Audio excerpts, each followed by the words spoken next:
Hello, what is up mga ma'am, sir, ma'am? Ako po si Ralph C. Fry, isang visual artist from Manila. And today we are going to customize the X-Men 97 Marvel Legends series Gambit action figure. So first, ito yung plano natin, comic book paint style. So ang first step, mag-apply tayo ng clear primer. Ito yung clear primer na gagamitin natin, okay? Bossy number 191 flat clear. And then second step, mag-add tayo ng shadows. Third step, first layer of highlights 01. And then highlights 02. And then mag-apply tayo ng line art. Ito yung mga black lines na parang comic book lines. And then mag-apply tayo ng top coat. Yung top coat na gagamitin natin, ito din. Okay? So same lang dun sa ating clear primer. So nasprayan ko na to ng clear primer kaya medyo matte na siya. Kasi yung default nito glossy. So try natin yung shadows muna. Mag-apply muna tayo ng shadows dito sa kanyang jacket. Or trench coat pala. So for the shadows, we are going to use leather brown. Okay? Tapos ito yung first layer of highlights. Cargo brown. Tapos ito yung... Hindi, actually pwede ito mag-mix itong dalawa. Tapos yung second layer of highlights, mag-mix tayo ng white at saka ng skin tone. Okay? Para mas light pa siya. And then mag-add tayo ng line art. So try natin dito sa likod ng jacket niya kung ano yung rehistro ng leather brown. Okay naman yung leather brown, medyo dark siya, and yun yung gusto natin, magkaroon ng depth doon sa clothes niya. Okay? So ang motion ng brush ko dito, pine-press and flick. So press and flick, press and flick. So ganun yung movement na gagawin natin para very gestural. Okay? Hindi siya super clean finish.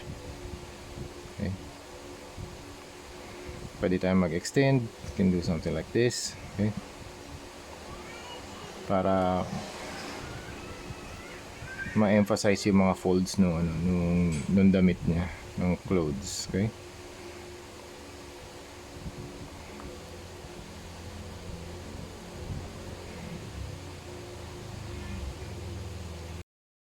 Okay, we are done with the shadows. Ngayon naman mag-add tayo ng highlights.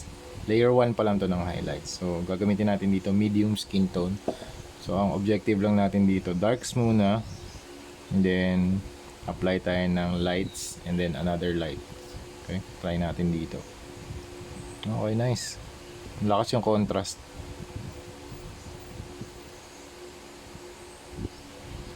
I-add natin siya sa mga areas na tinatamaan ng source of light natin. So don't worry too much about yung mga saan tatama yung mga highlights.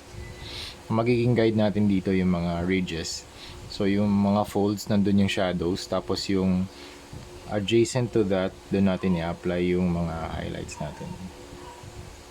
So since flat clear yung ginamit natin na top coat, hindi na magbabago yung base color ng ating figure. Yun na yung magiging mid-tone niya.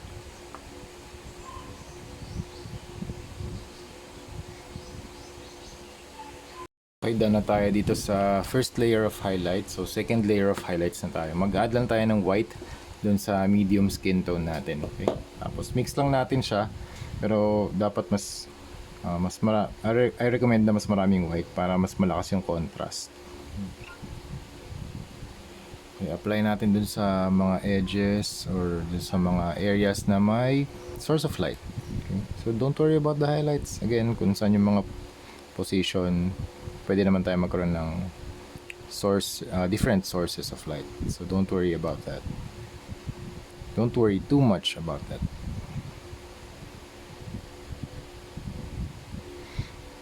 And kung feeling nyo na sobrahan yung highlights, pwede nyo naman ulit patungan ng mid-tones or ng shadows.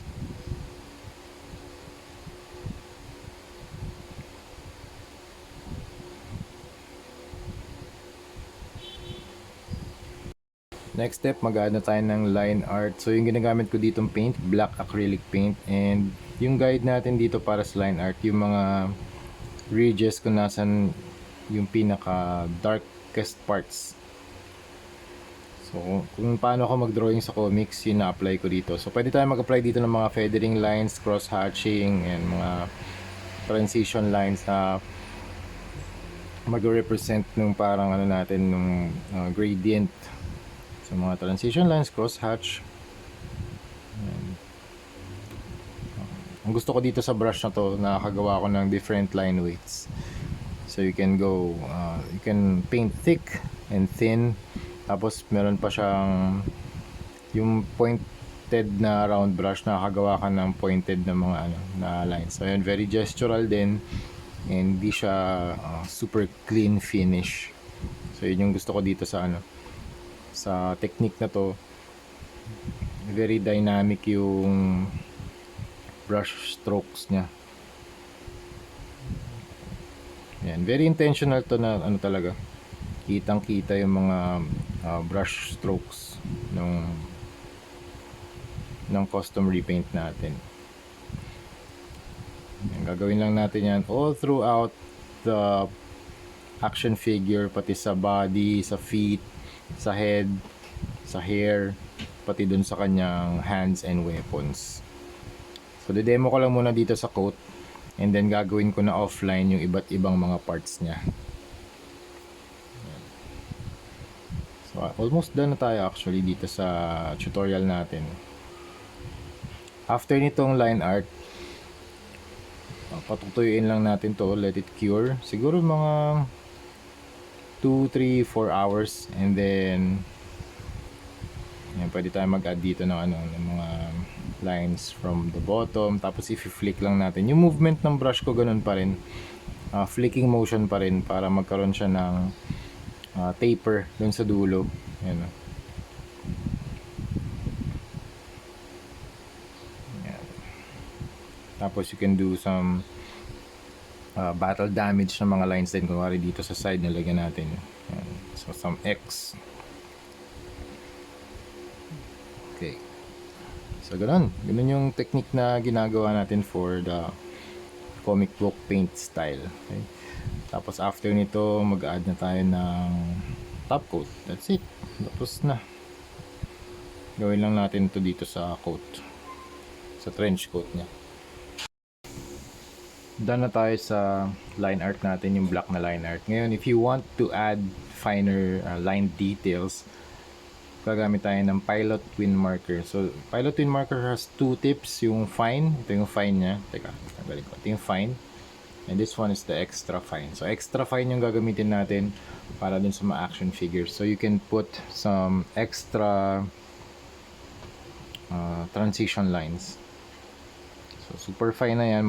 Maliliit lang na line. So, you can add very tiny details that will enhance yung pagiging comic book look niya. Yan.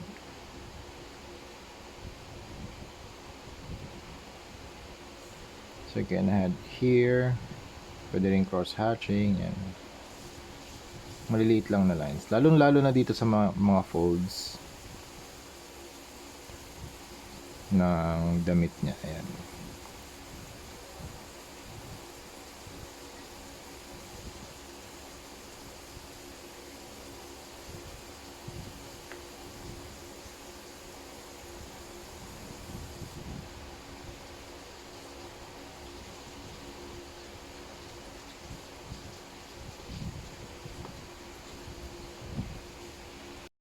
Alright, that's it mga ma'am, sir, ma'am. We are done with Gambit. So, same process lang yung ginawa ko sa iba't ibang mga parts. So, sa head, sa effect parts, sa kanyang body armor, dito sa kanyang pants, pati din sa inner side ng kanya, outer part ng kanya thighs, and then dito rin sa legs. So, same na process lang, iba lang yung colors. So, recap lang natin. Spray with clear coat, tapos clear primer, tapos shadows, add shadows, and then add highlights, add highlights layer 2, tapos mag-add na tayo ng line art. So yung line art, meron dyan transition lines, mga cross-hatching and feathering lines, and then after nito, top coat. Yung top coat, i-apply ko pa mamaya. I-cure muna natin yung paint. Pero for now, done na siya, wala naman din mababago kapag nag-spray tayo ng flat na clear coat. So thank you very much for watching, and see you sa next video. Ang next na gagawin natin si Magneto, yung purple version. Okay? So, unmasked na purple version. Okay? So, yun. Thank you very much for watching, and see you sa next video. Bye-bye.